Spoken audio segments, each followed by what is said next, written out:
This section is all about characterizing the hazards. So we have, following the guidelines of the previous section, we have identified the hazards. Everything physical that has collision potential, closing potential, and that has energy to perform work. Now we need to understand we need to analyze these hazards. We need to understand how they can hurt us.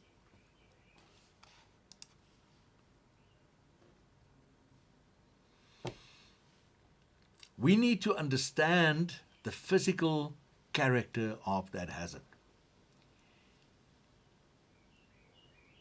However, the physical character of a hazard alone does not help us understand the risks that this thing presents. So we need to not just look at the physical characteristics of this hazard, we need to look at the characteristics of the hazard, this physical thing, within the context, within the background of its use and its location.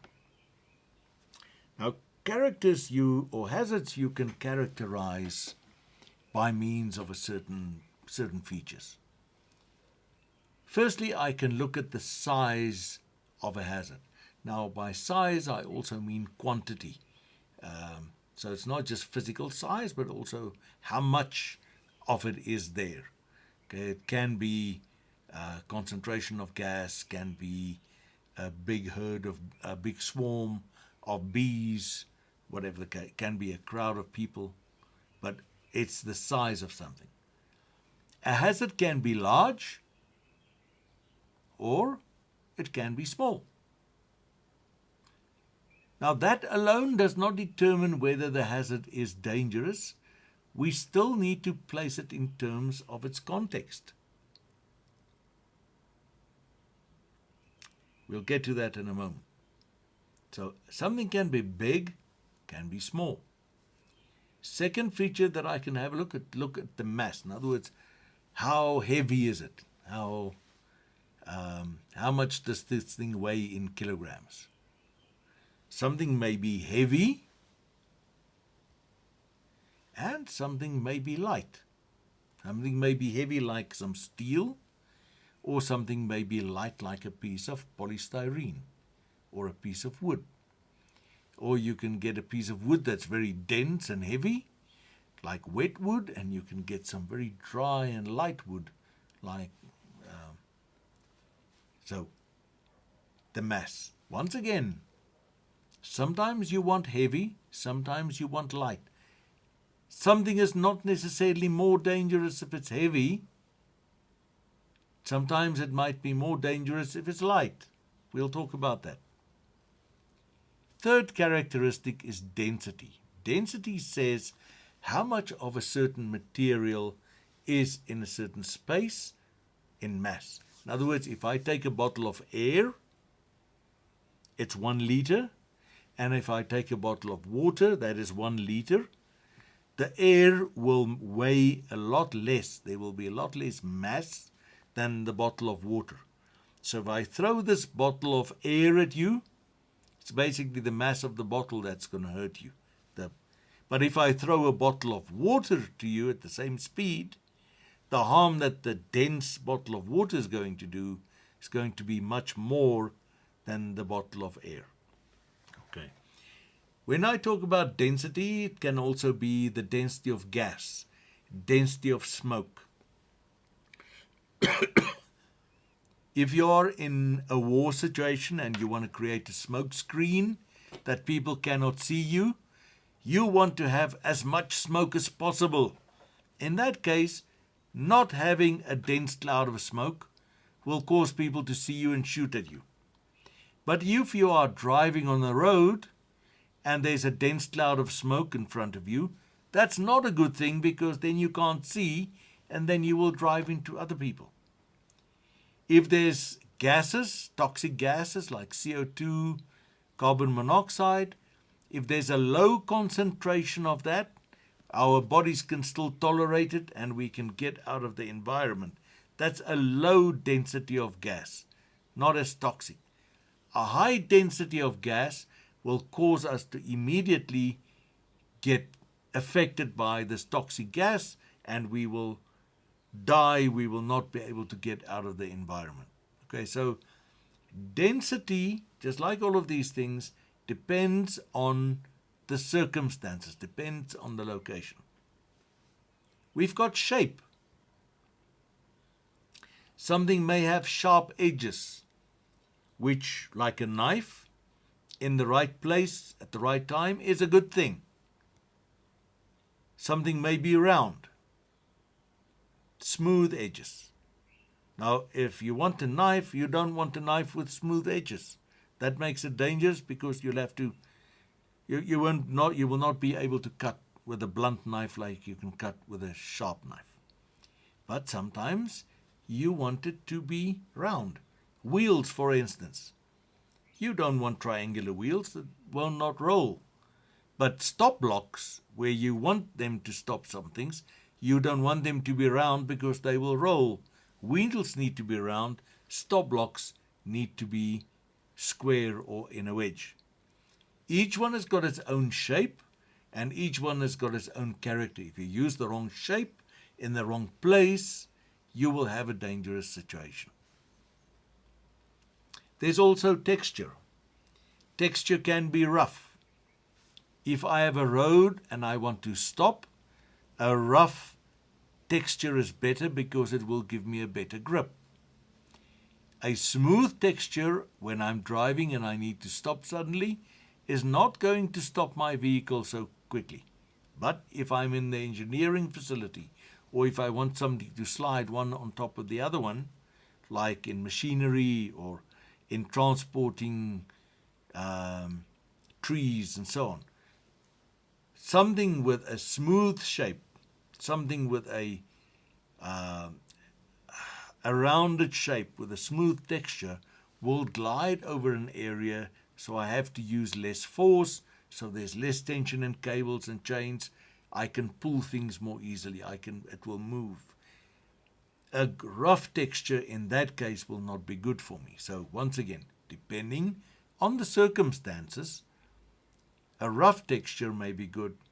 Other circumstances is bad. Smooth texture may be good under some and bad under the other one.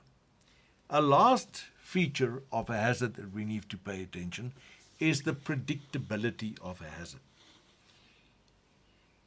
If a hazard always behaves in the same way, if it always travels the same path, if it always releases at the same time, if it releases the same kind of energy, if the composition is always the same, if the behavior of the hazard is predictable, then it's easy for me to take people away from that, to time things so that it only acts at a certain event, or to design barriers that will interact if energy is released from that target.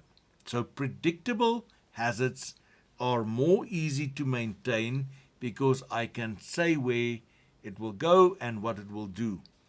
But something that is unpredictable, like a cat, for instance, or a baby, one of the difficult things, I don't know whether you've seen it, but a baby can be one of the fastest moving things. It will sit there and then suddenly the arms will move and it will knock something off the table. You can't predict it. Something that will do one thing now and then another thing the next moment, because you cannot plan where it's going to hit and when it's going to hit. So unpredictable hazards, like natural forces, for instance, they are more difficult to control than predictable ones. In the end, it doesn't really matter what features this has. It doesn't matter what your hazard look like or how it behaves like. In the end, it's all about, can it get close enough to your target? And if it gets to your target, does it have enough energy to cause harm? So energy transfer is the secret. Here are some examples of something that is large and light. And in the context of this poor person carrying this, and he's got to go up and down stairs, something that is large is dangerous to this person. The fact that it's large makes this hazard more dangerous to this person than if it was small. But in the picture here on the side, where you have babies, you want something small to carry up the stairs. But in the context of a nursery school or babies, we don't want small things there, because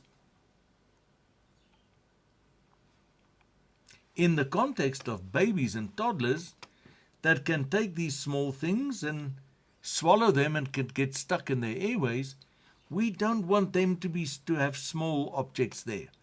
So here a small object would have been less hazardous, but in this case with the baby, a small object is actually more hazardous than a large object. Right, so understanding the hazard in the context of where it exists, that is the important thing. It's not a large hazard is more dangerous than a small hazard. Depends on where you encounter that hazard. Here's an example of shape. Both of these things are balls.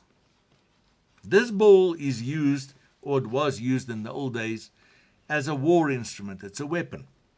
It's attached to a stick, and this ball people used to swing on the chain and hit other people, right? If you go to war with a smooth ball, it's not as effective as this ball with small spikes. So there you want this ball to have spikes when you are using it as a weapon. When you are playing soccer or volleyball, you would rather have your ball with a smooth shape than I don't want to play soccer with this ball. I would play volleyball or soccer with this one. So once again, in the right context, this ball in war or fighting, this ball is a hazard. It's more useful than this. It doesn't help to go to war and I want to kick a guy to death with a volleyball. But if I play volleyball, if I play sports, I can't use a ball like this. That's the idea of context. Let's look at shape. Previous one was texture. Shape. We all know from experience that a squared wheel will not roll. Okay? It cannot go forward. For a smooth ride, we want a round wheel. However, if you design a road with a special texture like this one, you can actually ride a squared vehicle bicycle, a square-wheeled bicycle. It's been done. There is a bicycle like this on one of universities. Just, if you don't know, just type into Google, type in square-wheeled bicycle, and go and watch the video on this. So context, this area, a square wheel works beautifully if the road is specially designed for it, but on most other roads, we want a round wheel. As I've illustrated, context, in other words, where you are, what you are doing, why you are doing that, that is very important in hazard identification and risk assessment. And that's why at the top of any risk assessment form, we need you to describe the area, the work, or the context in which you are doing this risk assessment. Where are you doing it? What activity is happening here? Context simply means the background or the circumstances related to the activity that you are busy with, or the area in which you are working with.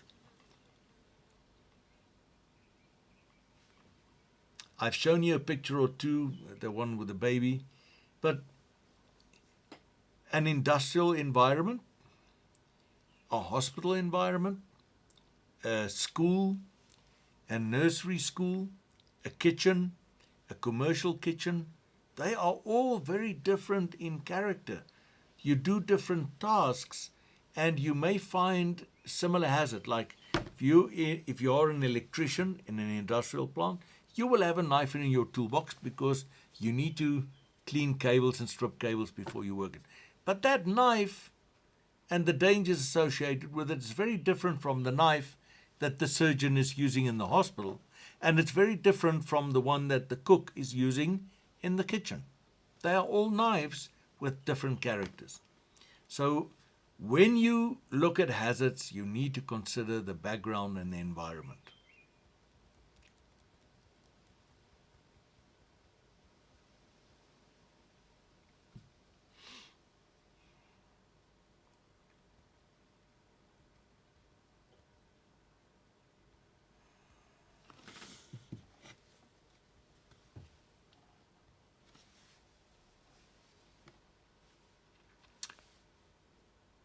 Another part of the character of a hazard is this energy that it has, the ability to do work.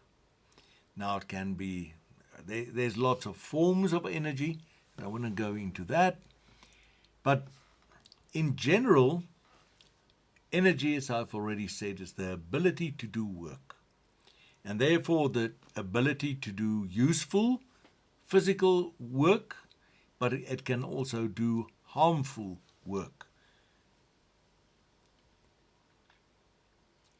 There are many ways in which energy exists, many forms in which it exists, and that it can be transferred. But energy are all physical quantities. They are all physical things. And for them to exist, I must have a physical hazard. And for an energy to do any harm, it's got to be able to physically touch something, whether it's through radiation or through shock waves or electrical waves or through contact. Energy must contact something. And then there must be enough to be either useful or to be harmful.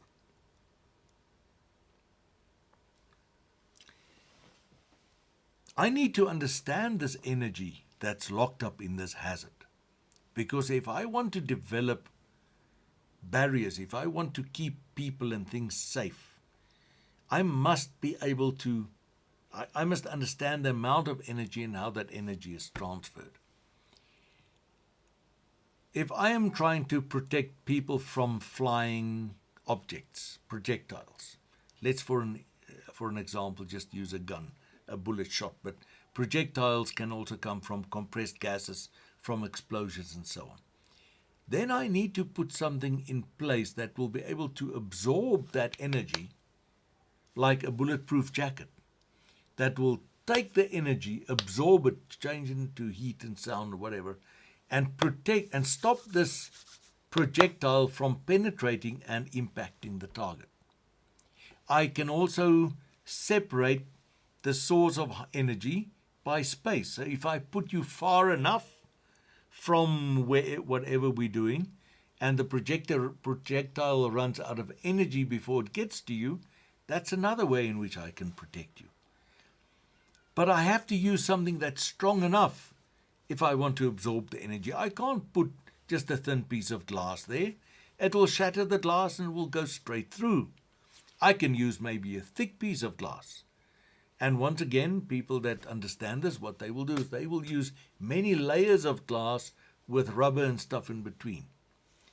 If I want to protect you against noise, I must understand how noise gets into your ear. And I must then block the canal, and I must be able to protect your bone here from impact, because noise can get into your ear and cause hearing damage even through the bone. We use bone conduction for some hearing instruments. So if I want to protect you, I need to understand how that energy will harm you. Can be noise, can be radiation, can be compressed air, all of those different forms. What we need to understand about hazards is that the hazards that we use on a daily basis, electricity, mechanical equipment, fuel, certain chemicals, pneumatic energy, heat, all of those energies we use to our benefit. We put it to use. So energy is useful. Without energy, without external energy, we will not be able to cook our food, we will not have lights, we will not have cars that can drive. So energy is useful to us every day. The secret is that I must be able to harness that energy. I must be able to control and guide that energy. If I let the energy get out of control, if my fire is not in controlled way, if my electricity is exposed, if I just let chemicals run all over the place, then the energy that is locked up in that hazard can and probably will cause harm if it touches a target and that target is not protected. So when energy is harmful, it's usually a result of that energy getting transferred or used in an uncontrolled fashion. Uncontrolled energy can totally overwhelm, it can overcome our attempts to control it. In other words, if you let water flow hard enough, eventually that water will cut a river or it will cause a flood. If you let electricity get out of your cables, out of your electrical distribution circuit, may cause electrocution, may cause a fire. So if once I lose control of a hazard and the energy, I may never get that control back until it's too late. So the idea is that I must see where the energy will come from. How much, I must be able to predict it, and I want to control it. What you see in this picture is an example of the use of petrol. The first one is we put it in an internal combustion engine. It goes up and down. It's within a strong housing. We ignite it. It actually explodes with a lot of power, and we use it to drive an engine, and we use that engine in various pieces of equipment. We use it for entertainment. We use it for transport in trucks, racing cars. It's extremely useful. If we didn't have the internal combustion engine, most of what we have nowadays in industrial technology would probably not exist. However, on the right-hand side, you see the harmful use of the energy that's locked up in petrol. In this case, this guy wanted to boost his fire, came with a can. He threw some petrol onto this fire, some fuel onto this fire. The energy was unlocked in the energy when it reached this ignition source, and it caught fire. And this guy now panics. He throws away the fuel, and the next moment, you know, his whole yard is on fire. His wooden fence is going to burn. His tree is going to burn. And he's like, maybe, I don't know if he doesn't look like he's got petrol on him. But this is the same petrol that I used here in a useful way is now getting used here, and it's causing a lot of harm. So if I don't understand and if I don't control these hazards, they will get out of hand and cause harm. Here's just a list of kind of energy sources, and it's actually more ways in which energy is stored. But we've got electricity, we've got mechanical devices with pressure and mechanical force behind them. We've got chemical stuff that can burn, explode, react, cause heat, break things down. There's radiation, nuclear radiation. There's sound, loud sounds, high frequency sounds, low frequency sounds. There's heat that can burn you, that can cause dehydration. There's nuclear reactions, which creates heat and can create huge explosions. There's compressed air, pneumatic stuff. There's hydraulic compression and tension, and quite a few other forms in which energy is stored. And the secret is that when I look at a hazard, I must be able to understand, is there hydraulic pressure behind it that I can release? Is there pneumatic pressure? Is there a mechanical, like a spring or tension, or some weight that can be released when I work on it? Is there some chemical inside this that if I release it, it will cause harm or damage? Is there electricity in there?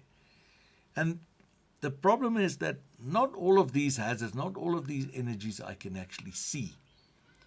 We mentioned before that there can be gases that I can't see, and those gases, we call them asphyxiant gases, gases that will cause your body not to take up any oxygen, and you will die. Things like carbon monoxide, nitrogen, and all those things, they don't contain any oxygen, and if you breathe it in, your body will think that it has, your lungs are full, but there's no oxygen to fuel your body. There can be what we call pathogenic organisms, all these things like bacteria, viruses, parasites, all those kind of things. We can't always see them, but they are around us. Anything from diarrhea, malaria, typhoid, COVID, flu, pox, measles, whatever disease you can think of, comes through pathogenic organism, HIV, and so on. We can't see them, but they exist. Another part of a hazard that we need to understand is it's not only about the energy that it consists.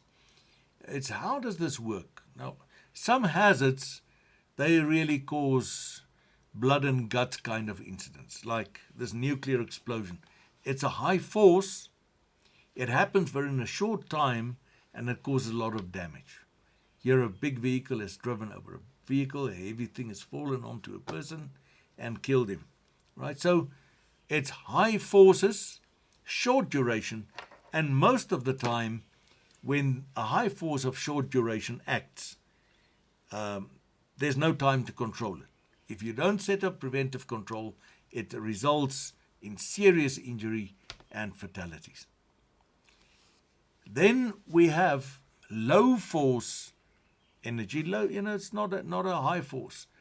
And these hazards with a low force that act on you, like jackhammers, sound, people beating on a noise, ergonomic kind of things where there's vibration, we tend to underestimate them because we don't see how over time these things are actually harming us, and we don't have the knowledge.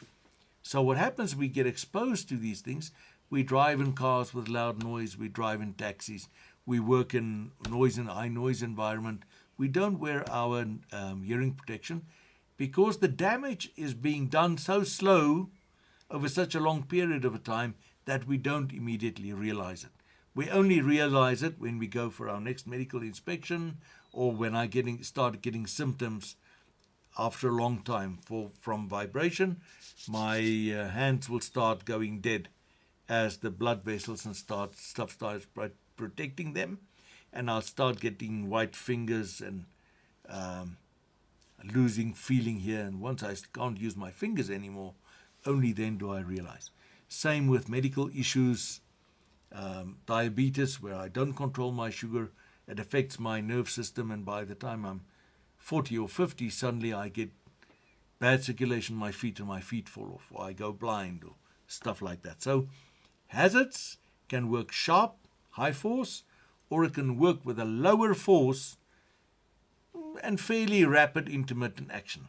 Sometimes hazards work with a low force and it takes even a longer time than things like noise-induced hearing loss.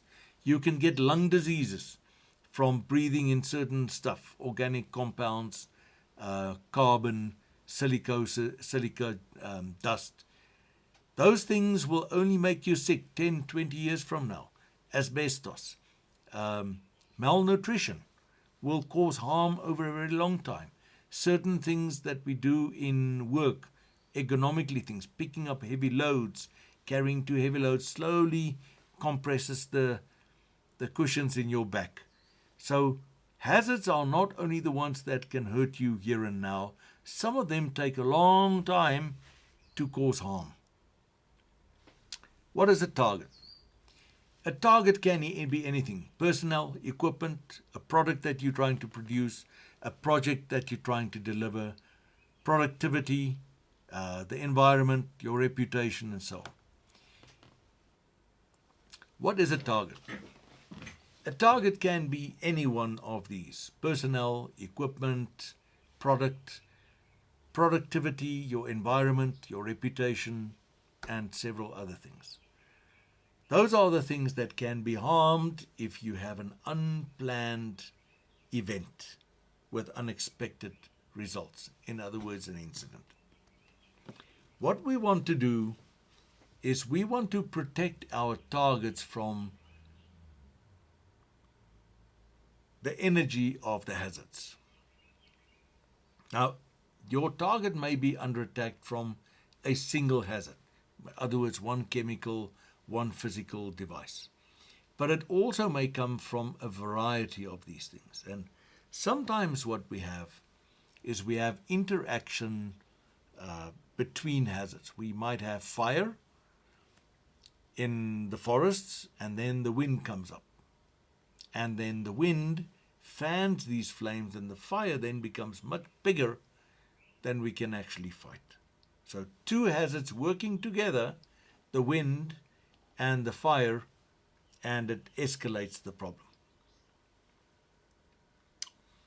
If I have flammable vapors or gases, and I have close to that an electrical source, let's say I have a gas bottle inside a room, and then I have a nice heater, one of these nice infrared heaters, and my gas bottle is leaking, and suddenly there's enough gas, and it makes contact with this hot element of the electrical heater. Boom, there she flies. There can also be chemical interactions, chemicals reaction with each other. If I put linseed oil on a cotton cloth and I leave it for long enough, the linseed oil will get hot enough, and it will start burning, spontaneous combustion, and it will burn. If I mix things like glycerine and nitric acid, it will cause a runaway reaction. It will create heat, and I will create a big explosion, because nitric acid and glycerine together form something called nitroglycerine, which is the foundation of dynamite. If there's an explosion, that explosion will not just cause a fire or heat, it will also cause a blast wave that will break things, push them over with big force, and that blast wave may also then pick up other objects and turn them into flying projectiles. So an explosive gas or explosive environment will not just be limited there, it will have a knock-on effect, which will then cause more damage. We've also spoken about a barrier. What is a barrier? Barrier is a physical construct or a construct, mostly of passive means, that protects a target from the energy of a hazard. And that barrier we can put on the hazard. In other words, we stop this hazard from spreading its energy in an unplanned fashion by putting a guard on there. We can put it between the target and the hazard. There's a hole here. So what we do is we put fence up there so that when the target, the people, when they are walking there, they don't fall into the hole. We've got a warning sign here. So we are putting something between the target and the hazard. Or we can put the barriers on the target. So we can put protective devices onto the person, which is the target in this case. So we can give a hard hat, gloves, a dust mask, and such things. Barriers are typically things like walls, guardrails, insulation, toe boards that will stop things from getting kicked over, shielding, hard hats, barricades. We also put procedures in place. We put tag out and lock out to release energy so that we can safely working there, and so on. Barriers serve as countermeasures, and we try and reduce an event from happening. So we want to reduce the likelihood, and we also want to reduce the severity. So if something hits you, the energy can get absorbed and it can get dissipated, and it will not harm you the object or whatever you will be protected against the object.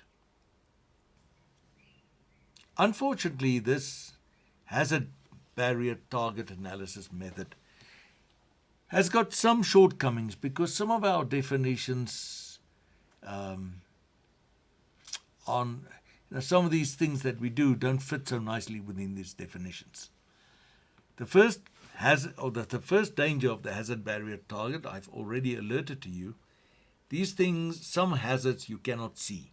If you don't know that they should be in the area because of the activities or chemical reactions, you will overlook them because you need special equipment to be able to detect them, gas detection equipment, microscopes, and so on.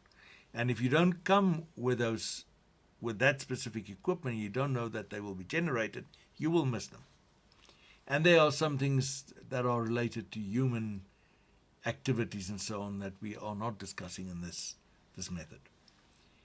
There are also some barriers and controls which doesn't fit so easily into the category, whether it fits on the hazard or between the hazard and the target, or whether it fits on the target. Things like surge protectors on electrical supplies, a vaccine. A vaccine is actually in the target and it works based on the hazard. It's not really something that's on the hazard or on the target. We're looking at buoyancy provisions, making things float, self-contained breathing apparatus. It's something that sits between the hazard and the target, but you wear it on the target, okay? So it doesn't fit so nicely into the category. Smoke detectors and those kind of things. So don't worry about it too much. You will hit 99.9% of the hazards if you follow the guidelines of the hazard barrier target analysis method. Don't worry about it too much. You will hit 99.9% of your hazards that you can identify if you follow the hazard barrier target approach.